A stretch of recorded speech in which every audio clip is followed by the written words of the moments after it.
When I wrote the book Flockdown, the first lockdown had just been forced upon us. It was late March 2020, and we had no way of knowing that most of the coming year was going to be much of the same.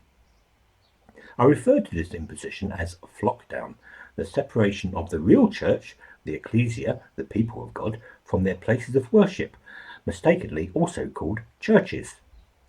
Without delving too deeply, I described it as an intentional act of God, a revolutionary act to provoke a rethink concerning the sad ways the Western Church had fallen into. Did a rethink happen? Well, we are now a year after those times, and the scenarios painted in that first book. So, what of now? I will recap by revisiting the summary and conclusion of that first book. Quoting from that book, one effect of COVID-19 has been Flockdown, a compulsory separation of Christians from their places of worship. The thesis of this book is that it has been God's plan A all of the time, the possibility of a complete reboot rather than a temporary time for reflection or awkwardness, or both. The heart of plan A is not about the virus or even the virtual world. It is the window of opportunity they have provided for a return to the original model. Plan A is giving us a chance to address over 1800 years of Greek infiltration of the church and to return to the Hebraic mindset that informed Jesus and his contemporaries. And how is this to happen? The answer can be found in what most people in the church considered as God's plan B, the possibilities provided by the internet, specifically video conferencing.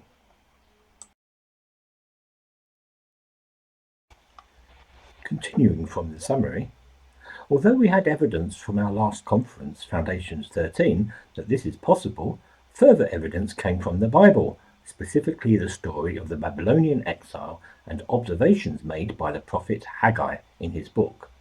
The exile came about through idolatry and corruption, and in a modern equivalence, so did Flockdown. The exile may have been a judgment, but it also served to concentrate worship in people's homes, as did Flockdown. But then Haggai reminded us that a time had to come when the people of God had to restore and rebuild, return to the foundations of their faith. This is the challenge offered to Christians today. We could rethink and reevaluate, and perhaps a way forward is hybrid church, where we can still physically fellowship, but do so while being connected to the wider body of Christ through the virtual world. And to drive this realization could be through Hebraic principles, providing an alternative to the structures and limitations that have often, but not always, hampered true Christian growth.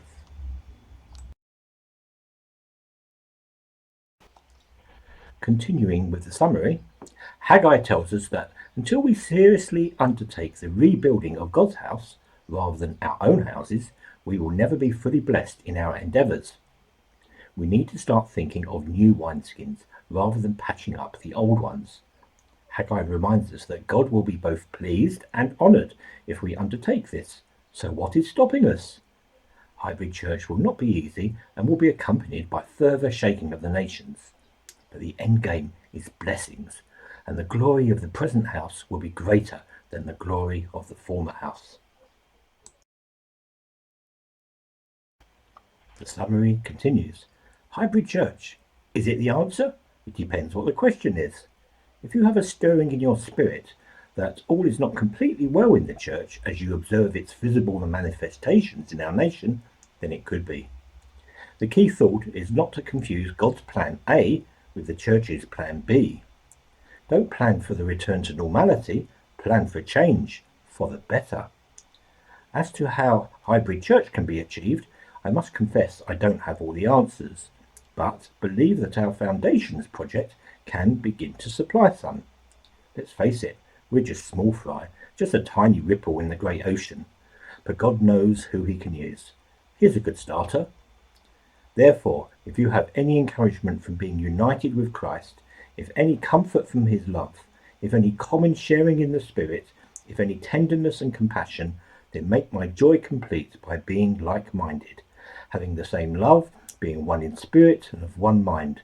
Do nothing out of selfish ambition or vain conceit.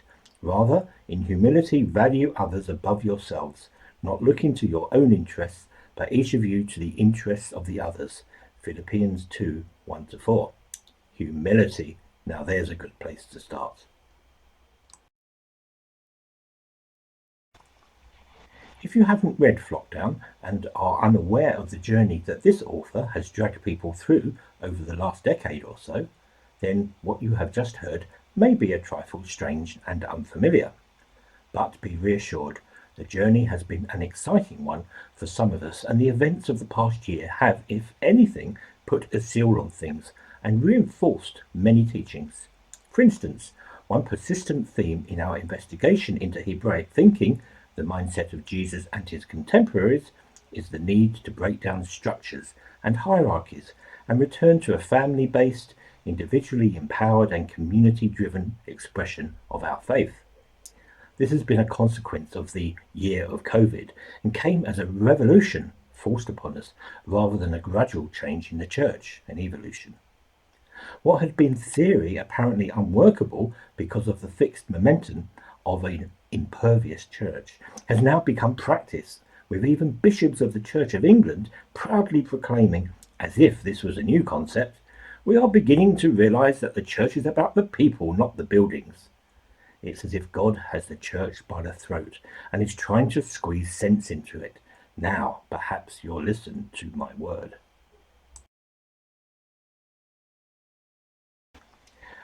May I say at this point is that all you will be learning from these videos has been intended to build up, not to destroy. Any problem that the church has inherited is in regards to the systems that it has created as a result of a worldly mindset.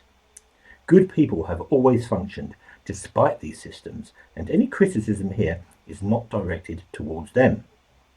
Instead, we should view them as heroes of the faith, who have risen above the self-inflicted shackles and fulfilled God's vision for their lives.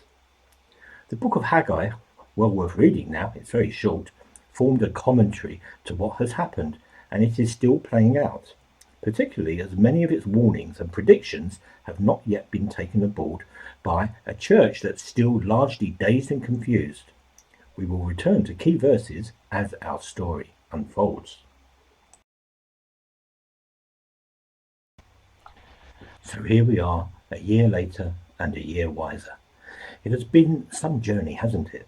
Not one that will be revisited by most in some future time with anything approaching nostalgia and sepia-toned remembrances.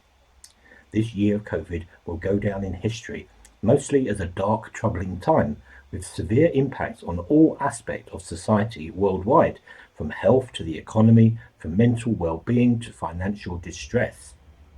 There have been positives among the gloom, but most people mourning for the certainties and freedoms of pre-COVID will be hard-pressed to think of any. They were quite content with how things were before, with comfortable, predictable lifestyles, largely unaffected by external restrictions. The very idea of lockdown just a couple of years ago would have been laughable and consigned to a Netflix dystopia, rather than an everyday reality that had reared its ugly head 3 times over the last year.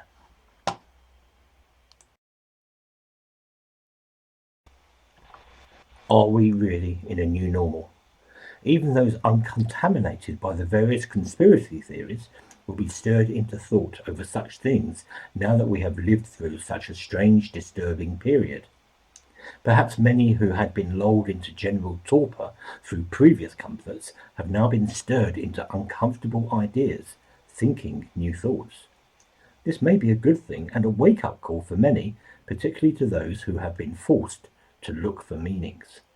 The harvest perhaps is riper than ever, ready for plucking. Perhaps even some in the church may also have woken up.